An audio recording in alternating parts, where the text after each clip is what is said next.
Hello everyone, welcome back to my channel Questionology. दोस्तों ये video group D के लिए रहने वाली है। यहाँ पर मैं दोस्तों कवर करा रहा हूँ आप लोगों को हिस्ट्री में भी मॉडर्न हिस्ट्री के क्वेश्चन को कवर करा रहा हूँ, जो कि प्रीवियस ईयर में दोस्तों क्वेश्चन पूछे गए ग्रुप डी के, चाहे वो 2018 का पेपर हो चाहे वो 2022 का पेपर हो। सभी क्वेश्चनों को यहाँ पर मैं topic wise chapter wise topic wise दोस्तों कवर करा हूँ, वो भी थ्योरी के साथ फैक्ट के साथ दोस्तों यहाँ पर मैं कवर करा हूँ। हालांकि दोस्तों ये वीडियो जो है स्पेशली तो ग्रुप डी के लिए, लेकिन आरआरबी के लिए, जो भी आरआरबी के जैसे कि लोको पायलट के लिए, टेक्नीशियन के लिए, एनटीपीसी के लिए, ग्रुप डी के लिए, किसी के भी लिए तैयारी कर रहा है, रेलवे की अगर तैयारी कर रहा है तो वे भी कैंडिडेट इसको देख सकते हैं। लेकिन स्पेशली ये दोस्तों रेलवे ग्रुप डी के लिए रखी गई है। तो चलिए स्टार्ट करते हैं वीडियो बिना किसी देरी के। और इससे पहले कि जितने भी वीडियो को देखना है दोस्तों, मैंने प्लेलिस्ट बना दी है, आई बटन पर लिंक दे दूंगा, चेकआउट आप लोग जरूर करना। और थ्योरी जैसे मैं यहाँ पर जीके के क्वेश्चन कवर करा रहा हूँ, ऐसे ही दोस्तों मैं साइंस के क्वेश्चन कवर करा रहा हूँ जो कि प्रीवियस ईयर में पूछे गए थे। उसको भी दोस्तों डिटेल में फैक्ट के साथ कवर करा रहा हूँ, उसका भी लिंक आपको आई बटन पर दे दूंगा, चेकआउट आप लोग करना। तो चलिए देखिए, क्वेश्चन है दोस्तों यहाँ पर, इनमें से किसने 1867 में भारत के प्रति व्यक्ति आय की गणना की और उसको अपनी व्यक्ति poverty and un British rule of India में प्रकाशित किया था? तो दोस्तों दादा भाई नौरोजी ने दोस्तों इसको प्रकाशित किया था। इनकी पुस्तक का नाम दोस्तों यहाँ से आप लोग को पता चल गया कि इनकी पुस्तक का नाम भी ये है, क्या है, poverty and un British rule of India. ये किसकी पुस्तक है? दादा भाई नौरोजी की। दोस्तों मैं आप लोगों से गुजारिश करता हूँ कि जो भी यहाँ पर डिटेल में ये फैक्ट के साथ मैं बता रहा हूँ, ये भी आप लोग को ध्यान से देखना है, क्योंकि इससे भी दोस्तों आप लोग कई क्वेश्चन यहाँ पर कवर हो जाते हैं। देखें यहाँ पर डिटेल में बात करते हैं। व्याख्या यहाँ पर दी गई है कि दादा भाई नौरोजी ने सन 1867 में भारत के प्रति व्यक्ति आय की गणना करी थी, और उस समय दोस्तों भारत की प्रति व्यक्ति आय 20 रुपये बताई थी, ठीक है। और उसको दोस्तों इन्होंने अपनी बुक में लिखा था, प्रकाशित किया था। उनकी बुक का नाम था poverty and un British rule in India. और ये किताब कब प्रकाशित हुई थी? तो 1901 में दोस्तों ये किताब जो है, बुक जो है, प्रकाशित हुई थी। तो ऑप्शन नंबर डी इसका सही आंसर होने वाला है। चलिए अगला क्वेश्चन देखते हैं दोस्तों। अगला क्वेश्चन है आप लोग का, स्वतंत्रता से पूर्व भारत में गरीबी की अवधारणा पर चर्चा करने वाले सर्वप्रथम व्यक्ति कौन थे? तो दोस्तों ये भी दादा भाई नौरोजी थे। ऑप्शन नंबर डी इसका सही आंसर हो जाएगा। हालांकि दोस्तों ये एनटीपीसी का क्वेश्चन था, लेकिन ये दोस्तों ग्रुप डी में पूछा जा सकता है।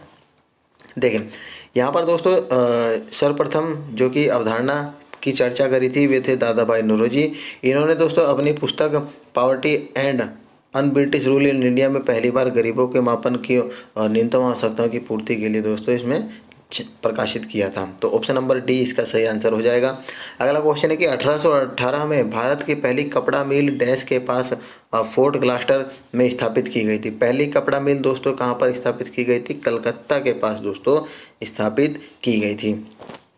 जो यहाँ पर दोस्तों आप लोगों का ये थ्योरी दी गई है, इसमें भी दोस्तों आप लोग को ध्यान से पढ़िए कि जो पहली सूती कपड़ा मिल जो थी 1818 में कलकत्ता के पास दोस्तों फोर्ट ग्लास्टर में स्थापित करी थी, लेकिन यह मिल दोस्तों सफल नहीं हो पाई, ठीक है। इसके बाद जो 1854 में आधुनिक सूती कपड़ा मिल का सफल कारखाना जो कि कहाँ पर खोला गया? कावसगी डाबर द्वारा मुंबई में दोस्तों खोला गया। इसके बाद से भारत में सूती वस्त्र उद्योग के विकास का मार्ग दोस्तों प्रशस्त हो गया। मुंबई, शोलापुर, पुणे, अहमदाबाद, सूरत, भावनगर, राजकोट, कोयम्बटूर, मदुरै, हाथरस, मुर्शिदाबाद, हावड़ा, लुधियाना, अमृतसर आदि भारत में सूती वस्त्र के दोस्तों ये क्या थे? प्रमुख सेंटर थे। तो ऑप्शन नंबर दोस्तों डी इसका सही उत्तर हो जाएगा। अगला क्वेश्चन है कि भारत में अंग्रेजों द्वारा यात्रियों के लिए रेलवे की शुरुआत किस वर्ष की गई थी? तो फ्रेंड्स 1853 में बात करते हैं अगर डेट की, तो 16 अप्रैल 1853 में दोस्तों रेलवे की शुरुआत की गई थी। किसके द्वारा? लॉर्ड डलहौजी के द्वारा शुरुआत की गई थी। और रेलवे का जनक भी दोस्तों इन्हीं को माना जाता है। क्वेश्चन पूछा जा सकता है रेलवे का जनक किसको मानते हैं? तो लॉर्ड डलहौजी आप लोग को टिक करना होगा, ठीक है। और ये पहली बार दोस्तों मुंबई से ठाणे के बीच 34 किलोमीटर की दूरी का सफ़र तय करा था इन्होंने। और 1925 में दोस्तों बॉम्बे से कुर्ला के बीच दोस्तों देश की पहली इलेक्ट्रिक ट्रेन चलाई गई थी, ठीक है। और वर्ष 2019 में लखनऊ से दिल्ली के बीच भारत की पहली प्राइवेट ट्रेन जो कि तेजस एक्सप्रेस था, उसका दोस्तों शुरुआत किया गया था। ऑप्शन नंबर बी इसका करेक्ट आंसर हो जाएगा। अब दोस्तों आप लोगों ने ये पिछला क्वेश्चन जो थ्योरी सही से पढ़ी होगी, तो इसके दोनों को आंसर आप लोग यहाँ पर दे सकते हैं। सन 1853 में डैश तक यातायात के लिए पहला रेल मार्ग खोला गया था। तो जैसा कि मैंने बताया, पिछला अगर थ्योरी आप लोगों ने सही से पढ़ी होगी तो करेक्ट आंसर कर पाएंगे। ग्रुप डी में क्वेश्चन पूछा गया था बॉम्बे से ठाणे। अब आप लोग दोस्तों यहाँ पर मैं आप लोगों को सीधा सीधा एक एग्जांपल बता देता हूँ। देखें, ये क्वेश्चन 2021 में एनटीपीसी में पूछा गया था, ठीक है। और इसी की जो थ्योरी बताई गई है, इसी में से दोस्तों क्वेश्चन जो है यहाँ आप लोग देख सकते हैं ग्रुप डी में भी दोस्तों क्वेश्चन पूछा गया। तो इसीलिए मैं दोस्तों कहता हूँ जो क्वेश्चन ग्रुप डी में आया हुआ वो एनटीपीसी में पूछा जा सकता है, एनटीपीसी जेई में आया हुआ वो ग्रुप डी में भी दोस्तों आज के समय में पूछा जा रहा है। तो आप लोगों को सभी क्वेश्चनों को दोस्तों कवर करना है। नेक्स्ट क्वेश्चन है कि भारत में पहली यात्री रेलगाड़ी निम्न में से किस राज्य में दोस्तों स्टार्ट की गई थी? तो महाराष्ट्र इसका राइट आंसर हो जाएगा। ये देखिए एनटीपीसी में दोस्तों क्वेश्चन पूछा गया था 16 में भी और 21 में भी। चलिए अगला क्वेश्चन है कि भारत में पहली यात्री रेलगाड़ी कब चली थी? उसी पर बेस्ड दोस्तों ये क्वेश्चन रहते हैं। अगले 3 क्वेश्चन यही थे, तो 1853 इसका करेक्ट आंसर हो जाएगा। अगला क्वेश्चन है कि बॉम्बे डेक्कन में पहली राजस्व बंदोबस्ती का संचालन किस वर्ष किया गया था?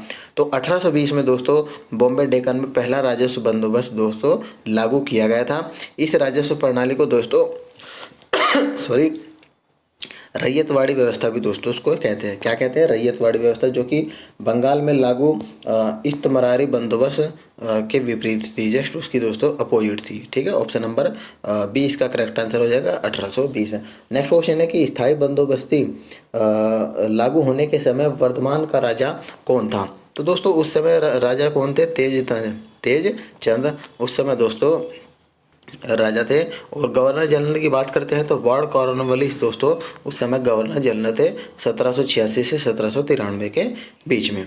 तो उस समय वर्धमान के राजा दोस्तों महाराजाधिराज बहादुर तेज चंद्र राय थे। इनका ये पूरा नाम दोस्तों देख सकते हैं आप लोग, Bahadur Tej Chandra Rai, option number B. Next question है स्वतंत्रता प्राप्ति से पूर्व भारत का सर्वप्रथम जूट मिल कहाँ पर स्थापित किया गया था? बंगाल में दोस्तों इसको एस्टेब्लिश किया गया था सबसे पहले। कहाँ पर? रिसरा में, ठीक है। रिसरा में स्थापित किया गया था जूट का प्रथम कारखाना 1855 में। स्कॉटलैंड के एक व्यापारी जॉर्ज ऑकलैंड ने दोस्तों बंगाल में श्री रामपुर के निकट दोस्तों इसको इस्टेब्लिश किया गया था, यानी कि स्थापित किया था। इस कारखाने की संख्या दोस्तों 1939 ईस्वी में बढ़कर दोस्तों कितनी हो गई थी? 103 हो गई थी। विभाजन के समय दोस्तों जूट के कारखाने 112 कारखानों में से 102 कारखाने भारत के हिस्से में आए थे जब हमारा विभाजन हुआ था। तो option number B correct answer हो जाएगा, बंगाल। अगले क्वेश्चन की तरफ बढ़ते हैं दोस्तों क्वेश्चन थोड़ा सा कम है, लेकिन आप लोगों के लिए सॉलिड क्वेश्चन यहाँ पर मैं लेकर आया हूँ। देखिए क्वेश्चन है कि चंपारण सत्याग्रह से पहले चंपारण के किसान पंचकठिया प्रणाली को अपनाते थे, जिसमें 1 बीघा भूमि के 5 कट्ठों में दोस्तों डैश को बोया जाता था। 5 कट्ठों में दोस्तों किसको बोया जाता था? तो नील की खेती दोस्तों की जाती थी, ठीक है। 5 कट्ठे में नील की खेती करना दोस्तों अनिवार्य बना दिया था। और इस व्यवस्था से किसान बहुत परेशान थे दोस्तों। यह परेशानी विद्रोह की शक्ल में उभरी और राजकुमार शुक्ल के आग्रह पर गांधी जी ने दोस्तों चंपारण सत्याग्रह कब शुरू करा था? 1917 में शुरू किया था। तो इसका ऑप्शन नंबर ए इसका करेक्ट आंसर हो जाएगा।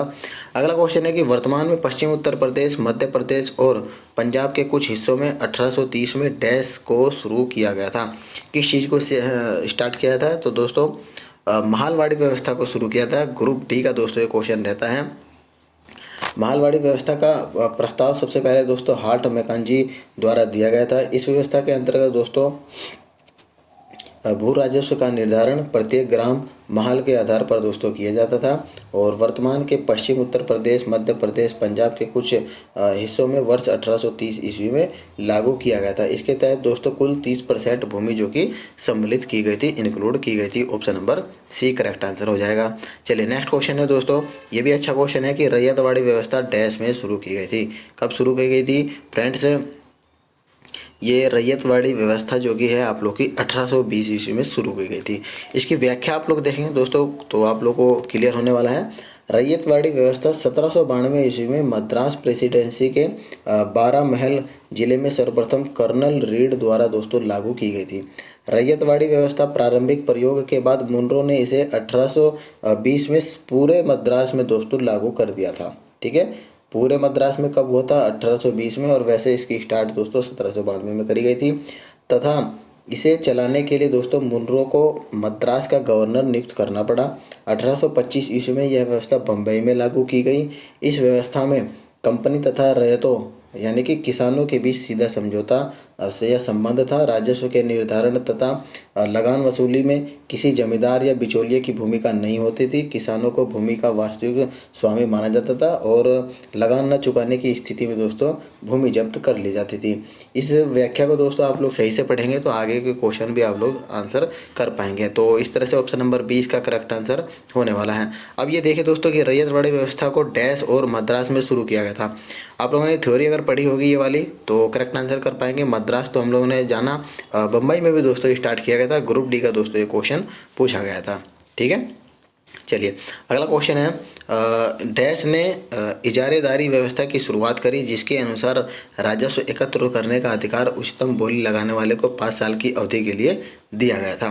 दोस्तों किसने व्यवस्था शुरू करी थी? वॉरेन हेस्टिंग्स ने दोस्तों ये व्यवस्था शुरू करी थी। ग्रुप डी का ये भी क्वेश्चन पूछा गया था। ठीक है, इस पद्धति को अपनाने का मुख्य उद्देश्य पर्पज क्या था? अधिक भू राजस्व वसूल करना दोस्तों इसका मेन उद्देश्य था, पर्पज था। इस व्यवस्था की दो प्रमुख विशेषता कि इसमें पंचवर्षीय ठेके की व्यवस्था की गई थी।